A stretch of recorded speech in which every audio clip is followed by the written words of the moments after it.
aí é do Fernando Rey, que ele vem falar da subjetividade individual e social, que acontece ao mesmo tempo.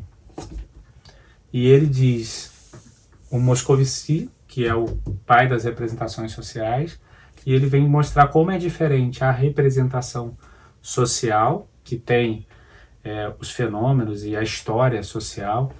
Quando a gente fala 11 de setembro, né, todo mundo, de alguma maneira, lembra o que aconteceu no dia 11 de setembro, então tem a representação social desse 11 de setembro para todos nós, né? Agora, o sentido subjetivo desse 11 de setembro para cada um de nós é muito diferente. Tem gente que estava em Nova York, né? Tem gente que perdeu pessoas queridas, tem gente que não perdeu ninguém, né? Mas ao mesmo tempo foi impactado com o 11 de setembro.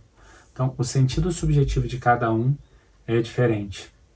E essa contribuição para a clínica pesquisa que a gente está falando desde o início. Então, uma grande contribuição do Fernando Rey é a subjetividade social, que é essa interferência do social.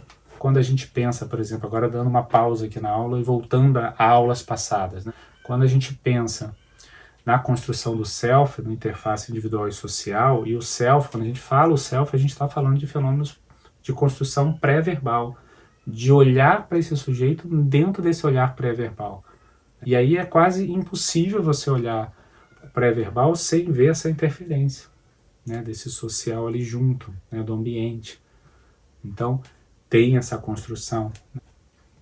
E nossa, humana, né? Agora, fechando parênteses e olhando para a aula agora, também do ser humano, porque faz parte, é natural do ser humano essa interferência, né? A gente nomeia porque a ciência era uma ciência dura, não era uma ciência para se trabalhar com a pesquisa humana, né? Então era uma ciência dura que de alguma maneira foi se construindo várias metodologias, vários olhares, vários questionamentos, né? E mostrando as limitações e os limites da pesquisa e da atitude do pesquisador, e o tanto que a gente precisava ter atitudes diferentes, né? E ter um conhecimento também diferente sobre os fenômenos, um outro olhar para os fenômenos, um outro olhar, uma outra narrativa para os fenômenos.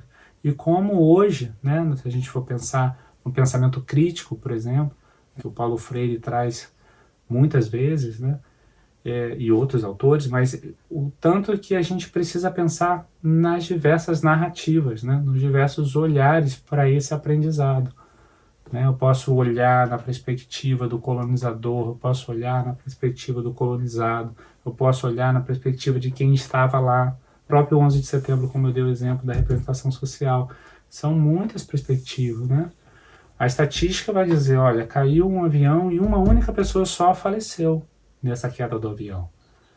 Agora, se essa pessoa é um parente meu, o sentido subjetivo meu é outro. E para mim é 100%, não é 1% só.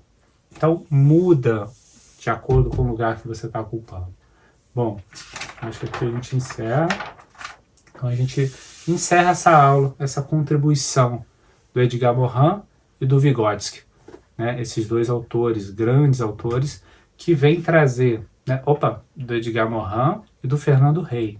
Esses dois grandes autores contemporâneos que vêm trazer o Vygotsky, lá de 1917, e vêm trazer ele para perto de nós, e nos ajudar, através desses conceitos, desses olhares, né, nos ajudar a hoje, que estamos hoje, diante dos fenômenos, né, psicológicos, diante dos fenômenos do nosso paciente, a gente poder ter não só o pensamento crítico, mas também poder olhar, construir essas pontes, né, epistemológicas, as pontes técnicas e as pontes metodológicas para a gente poder trabalhar e cuidar do nosso comportamento fossilizado, aquilo que se repete, do meu padrão, se a gente for usar uma outra nomenclatura, e cuidar de não só descrever, mas olhar, explicar, ver o que está por baixo, as forças que estão por baixo desses fenômenos, e as dinâmicas que estão por baixo dos fenômenos.